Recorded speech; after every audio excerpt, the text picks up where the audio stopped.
আসসালামু আলাইকুম কবুতর প্রেমী ভাই বোনেরা, আশা করি সবাই প্রতিদিনের মতো ভালো আছেন।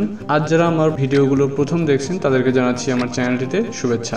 অবশ্যই যদি আপনার ভিডিওটি দেখে ভালো লাগে আমার চ্যানেলটিকে সাবস্ক্রাইব করবেন, কারণ আপনি সাবস্ক্রাইব করলে আমি ভিডিও আরও বেশি তৈরি করার জন্য আগ্রহ বোধ করব। এবং আরেকটি অনুরোধ করব, সেটা হচ্ছে অনেকে আমার ভিডিও দেখে এমন সব প্রশ্ন করে যে আলোচনাগুলো আমি অলরেডি ভিডিওর মধ্যে করে দিয়েছি।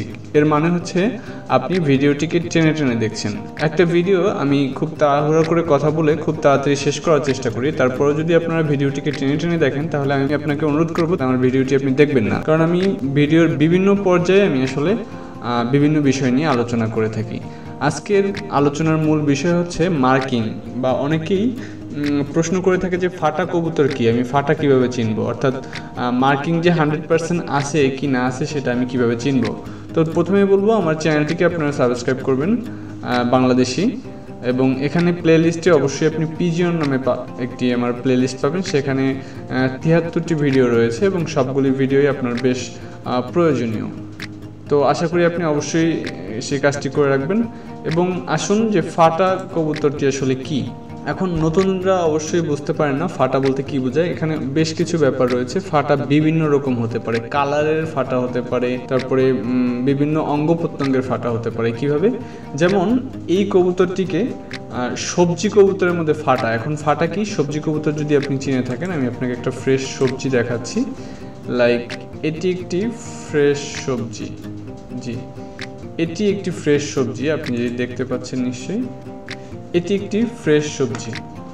এর কোথাও কোনো মিস মার্কিং নেই, অর্থাৎ কোথাও কোনো ফাটা নেই। ফাটা বলতে বোঝায় যে এটার যে কালারটা, অর্থাৎ এই যে আমরা দেখতে পাচ্ছি সিলভার কালারের মধ্যে কালো দুটি বার রয়েছে, এটি হচ্ছে আসলে সবজি কবুতরের মূল বৈশিষ্ট্য। মানে সবজি একটি কালার।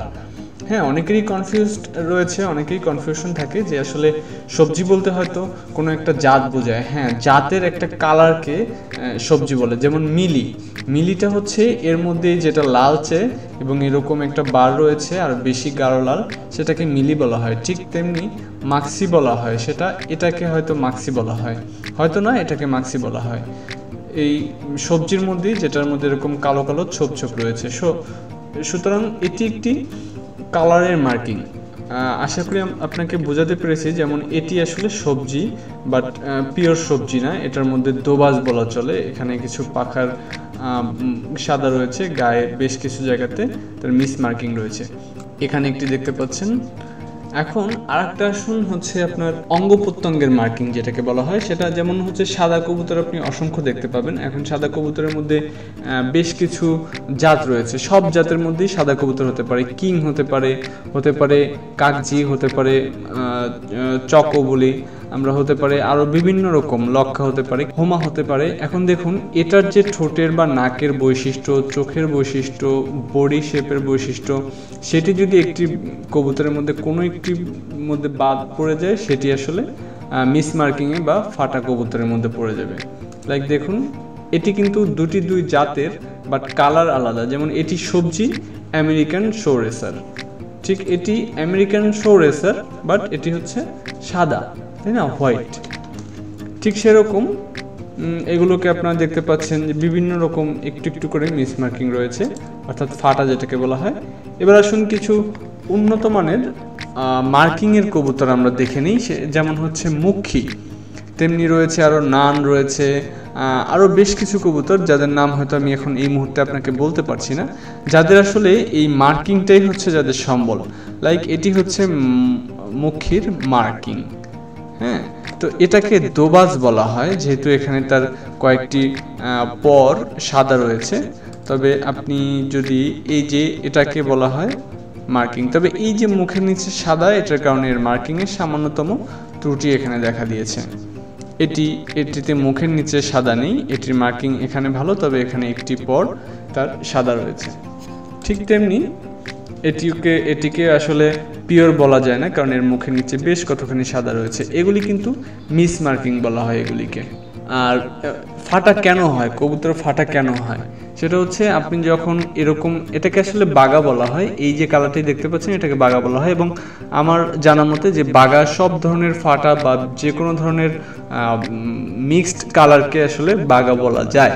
যেটা বলছিলাম যে আসলে কেন একটি ফাটা কবুতর বের হয়।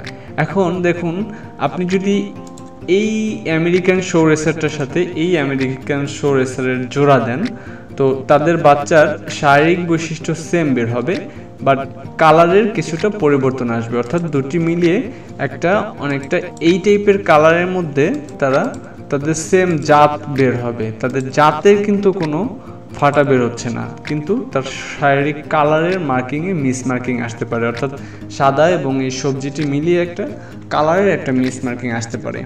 ঠিক তেমনি আপনি গিরিবাজের সাথে যদি কখনো মুখী জোড়া দেন, তাহলে হয়তো দেখা যাবে দুটির কালার মিক্সড হয়ে একটি অন্যরকম কালার বের হয়েছে। তো সেক্ষেত্রে দুটা জাত যদি ভিন্ন হয়, সেক্ষেত্রে তাদের কালার এবং তাদের জাত দুটোই ফেটে যায়। মার্কিং ফেটে যায় বলতে মিক্স হয়ে যায়, অর্থাৎ সেটার পিওর যেই কালারটা সেটা থাকে না, পিওর যে জাতটা সেটা থাকে না, সুতরাং সেটাকে মিস মার্কিং বলা চলে।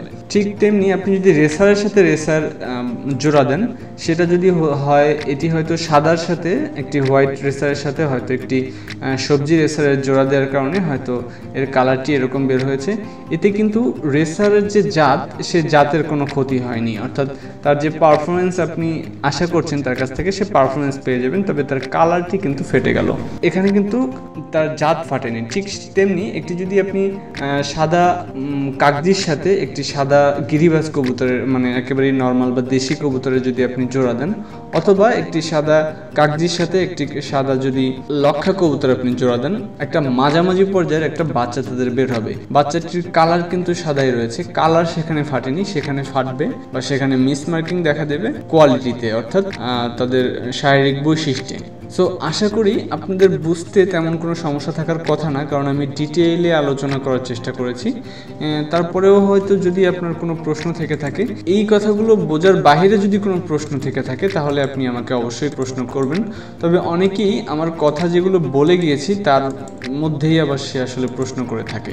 আমি প্রত্যেকটা কবুতরের স্পেসিফিক কালার আমি আপনাকে দেখাতে পারিনি, সেটা সম্ভবও না খুব অল্প সময়ের ভিডিওতে। তবে আমি দু একটা লাইক মুখের যেই কালারটুকু, তার যে মার্কিংটুকু, সেটুকু কিন্তু আমি আপনাকে দেখানোর ট্রাই করেছি।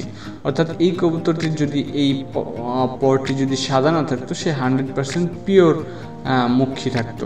যদিও মুখীর আরও কিছু বৈশিষ্ট্য রয়েছে, সে খুব কষা হবে, তো সেই বৈশিষ্ট্যগুলো স্টিলের মধ্যে দেখানো সম্ভব না। তবে কালারের যে মার্কিংটা আমি সেটা আপনাকে বোঝানোর চেষ্টা করেছি। তবে এরকম কালারের মার্কিংয়ের কবুতর বেশ কিছু রয়েছে, যেমন আপনি কালদম, দমগুলি অবশ্যই সবগুলি দম কালো হতে হবে, অর্থাৎ এটি ফ্যান্টিল বলা হয়। লক্ষারই একটি লক্ষাই ফ্যান্টিল বলা হয়, ইন্ডিয়ান ফ্যান্টিল। তো এটার দেখুন সবগুলি দম কিন্তু কালো, অর্থাৎ এখানে মেবি একটা সাদা দেখা যাচ্ছে, তবে সবগুলো যদি কালো হয় এটি কিন্তু কালদম লক্ষা, হ্যাঁ, বা কালদম ফ্যান্টেল যেটাকে বলা হয়। ঠিক তেমনি মুসলদম রয়েছে, দেখুন এখানে এই যে দেখতে পাচ্ছেন আপনি, কবুতরটি লাল, তার দমটি সাদা, হ্যাঁ, তো সেক্ষেত্রে সে কিন্তু পিওর মুসলদম। সো এখানে যদি একটি দম যদি সাদা থাকতো বা অন্য কালার থাকতো, সেক্ষেত্রে কিন্তু তার মার্কিংয়ের সমস্যা হয়ে যেত। এখানে যদি একটি দম যদি তার কালো থাকতো বা অন্য যে কোনো কালার থাকতো, তাহলে কিন্তু তার মার্কিং পড়ে যেত। আশা করি আমি আপনাকে বোঝাতে পেরেছি আসলে মার্কিংটা কি বা ফাটা কি। তাই অনুরোধ করব, ভিন্ন ভিন্ন জাত কখনো জোড়া দিয়ে নতুন বাচ্চা তৈরি করবেন না। সেটা অবশ্যই যারা খুব অভিজ্ঞ, যারা দীর্ঘদিন ধরে কবুতর পালে, তারা হয়তো একটা এক্সপেরিমেন্ট করে ভালো ভালো বাচ্চা বের করতে পারে। তো আমরা যারা নতুন কবুতর পালক বা আমরা যারা কম জানি, তাদের আসলে এই বিষয়গুলো ট্রাই না করাই ভালো। তবে কেউ অনিচ্ছা সত্ত্বেও বিভিন্ন কারণবশত তারা আসলে বিভিন্ন কবুতরের সাথে বিভিন্ন কবুতরের জোড়া দিতে হয়, তো এবং তাদের বেশ ভালো ভালো বাচ্চাও বের হয়, সেটা আসলে অন্য হিসাব। তো আশা করি আমার আলোচনা আপনাদের ভালো লেগেছে, এবং যদি কেউ আমার ভিডিওটিকে টেনে টেনে দেখার চিন্তা করেন, তাহলে আমি আপনাকে অনুরোধ করব আমার ভিডিও আপনি না দেখাই আপনার জন্য ভালো হবে। ভিডিওটি যদি আপনার ভালো লেগে থাকে, অবশ্যই আপনার বন্ধুদের সাথে শেয়ার করবেন, একটি লাইক বাটনে ক্লিক করবেন এবং আমার চ্যানেলটিকে অবশ্যই সাবস্ক্রাইব করবেন। আল্লাহ হাফেজ, ভালো থাকবেন আপনি, ভালো রাখবেন আপনার কবুতর, ভালো রাখবেন আশেপাশের সমস্ত মানুষকে। আল্লাহ হাফেজ।